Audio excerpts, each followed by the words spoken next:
வாழ்வின் வழியை நான் அறியச் செய்வீர். ஆண்டவரே, ஆண்டவரே, வாழ்வின் வழியை நான் அறியச் செய்வீர். வாழ்வின் வழியை நான் அறியச் செய்வீர்.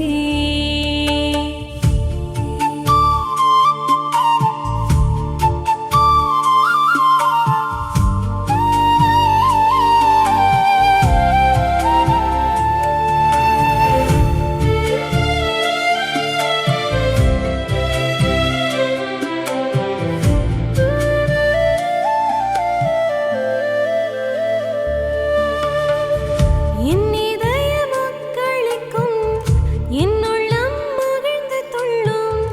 என் உடல் பாதுகாப்பில் நிலைத்திருக்கும். பாதாளத்தில் விடமாட்டீர், பள்ளம் காண விடமாட்டீர். வாழ்வின் வழியை நான் அறியச் செய்வீர். எனக்கு நிறைவான மகிழ்ச்சி உண்டு. உமது வலப்பக்கத்தில் பேரின்பம் உண்டு. எனக்கு நிறைவான மகிழ்ச்சி உண்டு. உமது வலப்பக்கத்தில் பேரின்பம் உண்டு.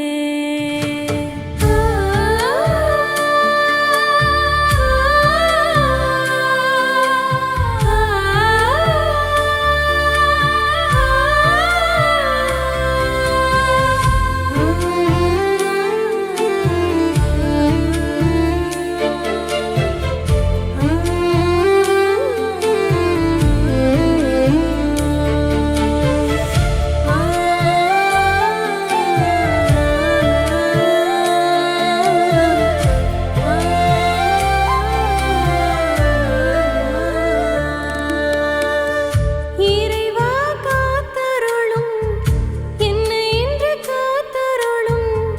உம்மிடம் அடைக்கலம் நான் புகுந்துள்ளேன். நீரே என் தலைவர், வேறு செல்வம் எனக்கு இல்லை.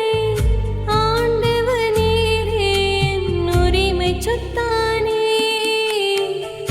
அவரே என் கிண்ணம் என்று ஆனாரே.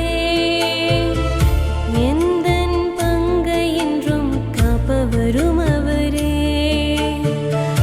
அவரே என் கிண்ணம் என்று ஆனாரே.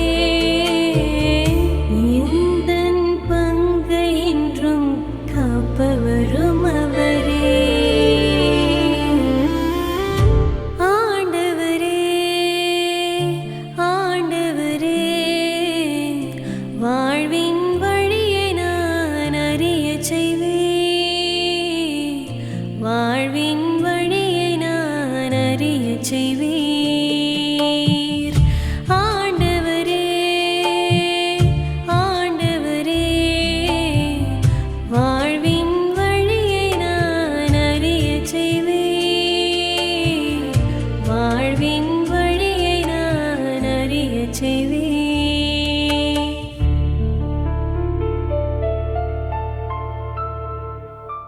கிறிஸ்துவில் பிரியமான அன்பு உறவுகளே, இன்றைக்கு 16வது திருப்பாடல் 1, 2, 5, 7, 8, 9, 10, 11 வசனங்களை இன்றைக்கு வாசிக்க கேட்கிறோம். இந்த திருப்பாடலானது தாவீது கடவுள் மீது கொண்டிருக்கிற நம்பிக்கையை வெளிப்படுத்துவதையும் கடவுளை சார்ந்து வாழ வேண்டும் என்கிற ஒரு செய்தியையும் பாடத்தையும் நமக்கு கற்றுத்தருகிறார். அவ்வாறு கடவுளை சார்ந்து வாழ்கிற பொழுது துன்பத்தில் அவர் நமக்கு அடைக்கலமாக இருக்கிறார் என்பதை சொல்லித் தருகிறார். குறிப்பாக ஒரு 5 பாடங்களை இந்த திருப்பாடல்களிலே நாம் கற்றுக்கொள்ள முடியும். 1, கடவுள் நம்முடைய வாழ்க்கையில ஒரு அங்கம் கிடையாது, அவர்தான் முழுவதுமே. என் வாழ்வு முழுவதும் அவர்தான், ஒரு பகுதி அல்ல. கதையில வருகிற ஒரு பகுதி அல்ல, என்னுடைய கதை முழுவதுமே அவர்தான். என்னுடைய வாழ்வு முழுவதுமே அவர்தான். என்னுடைய உரிமை சொத்து அவர்தான் என்கிற செய்தியை சொல்லித் தருகிறது. 1. 2வது, real joy comes from closeness to God, not circumstances. சூழ்நிலைகளை பொறுத்து அல்ல, என்னுடைய மகிழ்ச்சி சூழ்நிலைகளை பொறுத்து அல்ல, ஆனால் நான் கடவுளுக்கு எவ்வளவு அருகாமையில் இருக்கிறேன் என்பதை பொறுத்து. ஒரு சில சூழ்நிலைகள் எனக்கு எதிராக இருக்கும், ஒரு சில சூழ்நிலைகள் நான் அவதியுறக்கூடிய நேரமாக இருக்கும், அதனால் நான் மகிழ்ச்சியாக இல்லாமல் போய்விடுவேன் என்று சொன்னால் அது அபத்தம். அப்படி அல்ல. என்னுடைய மகிழ்ச்சி சூழ்நிலையை பொறுத்து அல்ல, நான் எந்த அளவுக்கு கடவுளுக்கு அருகாமையில் இருக்கிறேன் என்பதை பொறுத்து என்பதை இந்த திருப்பாடல் நமக்கு சொல்லித் தருகிறது. மூன்றாவது, God guides us even when we don't see the whole path. உனக்கு கண்ணு முன்னாடி நீங்க நடந்து போற அந்த பாதை உனக்கு முழுசா தெரியாம இருக்கலாம், எங்க போறனே புரியாம இருக்கலாம் சில பேருக்கு. பரவாயில்ல, கவலைப்படாதீங்க. அப்படிதான் ஆபிரகாம் இருந்தார். கவலைப்படாதீங்க, உனக்கு எங்க போற என்ன கண்ணு கட்டி காட்டுல விட்டாம இருக்கும், கவலைப்படாத, ஆனால் ஆண்டவர் உன்னை வழிநடத்துகிறார் என்பதை இந்த திருப்பாடல் விளக்கிச் சொல்கிறது. நான்காவதாக, death is not the final word. சாவு என்பது, மரணம் என்பது ஒரு இறுதி வார்த்தை அல்ல.